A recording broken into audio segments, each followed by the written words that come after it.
यानंतर एक मोठी बातमी आहे। भाजपची नवी राष्ट्रीय कार्यकारिणी जाहीर झाली आहे। विनोद तावडे हे सरचिटणीस असणार आहेत, तर स्मृती इराणी यांच्याकडे महासचिव पदाची जबाबदारी देण्यात आली आहे।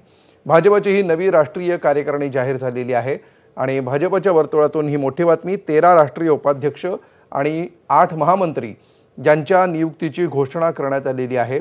या नव्या कार्यकारिणीमधली काही ठळक नावं जर बघितली तर त्यामध्ये सरचिटणीस पदाची जबाबदारी विनोद तावडे यांच्याकडे देण्यात आलेली आहे, तर महासचिवपदी स्मृती इराणी यांची नियुक्ती झालेली आहे।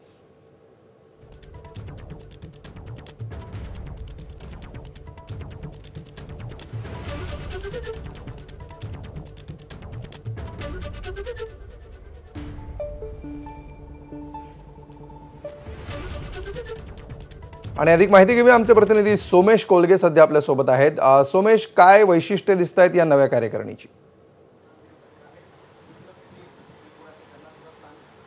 निश्चितच नितीन नवीन यांची नवी टीम जाहीर झालेली आहे। गेल्या अनेक दिवसांपासून याविषयीच्या चर्चा होत्या। भारतीय जनता पक्षाकडून पहिली पक्षाची कार्यकारिणी जाहीर केली जाणार होती आणि त्यानंतर मग आता केंद्रीय मंत्रिमंडळाचा विस्तारही कधीही जाहीर केला जाऊ शकतो।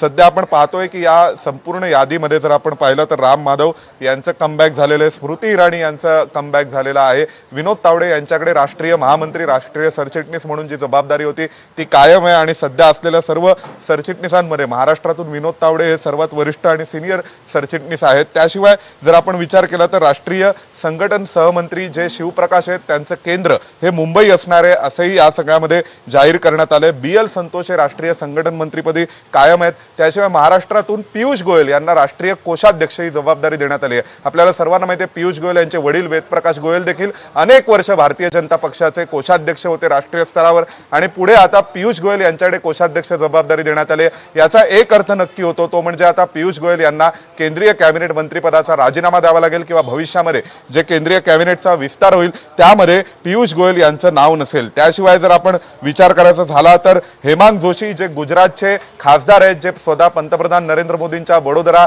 या कॉन्स्टिट्युएन्सीमधून लढले होते, त्यांना युवा मोर्चाचे अध्यक्ष म्हणून जबाबदारी देण्यात आलेली आहे। त्याशिवाय जर आपण विचार करायचा झाला तर एकंदरीत महाराष्ट्राकडून भारती पवार यांना देखील नॅशनल टीममध्ये घेतलेलं आहे भारतीय जनता पक्षाने। त्यामुळे भाजपची ही यादी ही यामध्ये राष्ट्रीय कार्यालय प्रभारी, मीडिया संयोजक अशा सर्वांची नावं जाहीर करण्यात आलेली आहेत। त्याशिवाय प्रीती गांधी ज्या अनेक वर्ष महाराष्ट्रामध्ये भारतीय जनता पक्षाचं सोशल मीडियाचं काम पाहायच्या, त्यांना आता सध्या राष्ट्रीय स्तरावर सोशल मीडिया सहसंयोजक अशी जबाबदारी देण्यात आलेली आहे। आणि या सगळ्यात प्रमुख नावं जर आपण विचार करायचा असेल तर त्यामध्ये एकतर भारती पवार की ज्यांचा पराभव झालेला होता यंदाच्या लोकसभा निवडणुकांना, पण त्यांना राष्ट्रीय उपाध्यक्ष म्हणून भाजपने संघटनेमध्ये काम करायची जबाबदारी दिलेली आहे। त्याशिवाय जर विचार करायचा असेल तर संघटन मंत्री भारतीय जनता पक्षाचे बदलणार का अशीही चर्चा होती, तर त्या ठिकाणी आता BL संतोष यांचं नाव कायम आहे आणि जे महाराष्ट्राची जबाबदारी ज्यांच्याकडे होती शिवप्रकाश जे राष्ट्रीय सहसंघटन मंत्री आहेत त्यांचं केंद्र आता अधिकृत मुंबई करण्यात आलेलं आहे।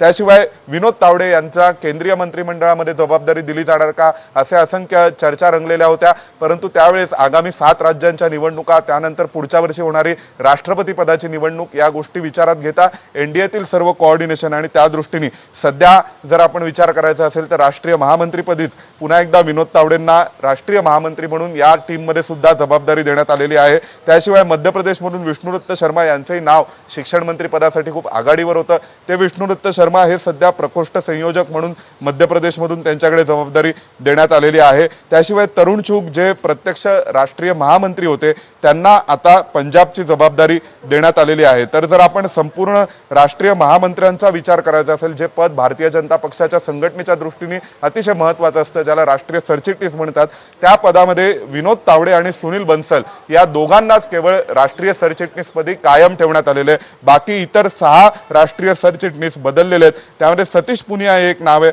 परंतु इतर सगळी नावं नवीन आहेत। विशेष म्हणजे स्मृती इराणी यांचं संघटनेमध्ये या निमित्ताने पुन्हा एकदा कमबॅक झालेला आपण पाहतोय। गेले अनेक दिवस स्मृती इराणी या 2024च्या लोकसभा निवडणुकीतील पराभवानंतर आणि विशेषतः मंत्रिपदातून मंत्रिमंडळातून डच्चू मिळाल्यानंतर कुठेतरी साईडलाईन झालेल्या आहेत का अशा चर्चा होत्या। त्या पार्श्वभूमीवर त्यांना अशा स्वरूपाची जबाबदारी देऊन पुन्हा एकदा संघटनेमध्ये आणलेले राम माधव यांना देखील परत एकदा राष्ट्रीय उपाध्यक्ष पदाची जबाबदारी देण्यात आली आहे, जे पूर्वी अमित शहांच्या टीममध्ये होते आणि त्यानंतर JP नड्डा यांच्या टीममध्ये राम माधव यांच्याकडे कुठलीही जबाबदारी नव्हती।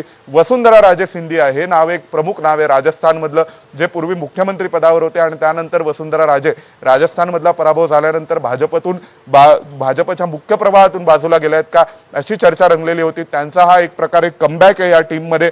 त्याशिवाय जर आपण विचार करायचा असेल तर उत्तराखंडचे माजी मुख्यमंत्री तीरथ सिंग रावत यांचा देखील या टीमच्या निमित्ताने कमबॅक आहे या संपूर्ण सिस्टीममध्ये. कारण तीरथ सिंग रावत हे देखील उत्तराखंडचे मुख्यमंत्री होते भारतीय जनता पक्षाचे, परंतु त्यानंतर त्या पदावरून त्यांना बदलण्यात आलेलं होतं. पुष्कर सिंग धामी यांना मुख्यमंत्रीपदी आणण्यात आलं आणि त्यानंतर तीरथ सिंग रावत हे भाजपमध्ये कुठेच दिसत नाहीत का अशी चर्चा निर्माण झालेली होती. त्यांना परत एकदा राष्ट्रीय उपाध्यक्षपदी आणलेलं आहे. राम माधव यांना देखील पुन्हा एकदा संधी दिलेली आहे राष्ट्रीय उपाध्यक्षपदावर आणून आणि एकंदरीतच ज्या टीमची सर्वांना प्रतीक्षा होती ती टीम आता जाहीर झालेली आहे. यात निश्चित प्रमुख नाव नव्या टीमची महाराष्ट्रातून घोषणा झालेली आहे आणि ज्या प्रकारे आता नवीन अध्यक्षांची ही नवीन टीम असणार आहे आणि आगामी रणनीती लक्षात घेऊन आगामी विधानसभेच्या निवडणुका लक्षात घेऊन कशा प्रकारे स्थानिक बॅलन्स याच्यामध्ये साधण्यात आलेलं आहे हे देखील आपण बघतो. धन्यवाद सोमेश तूर्त या माहितीबद्दल. पुढे जाऊया. रायगड आणि नाशिकच्या पालकमंत्री पदाचा तिढा अखेर सुटलाय. रायगड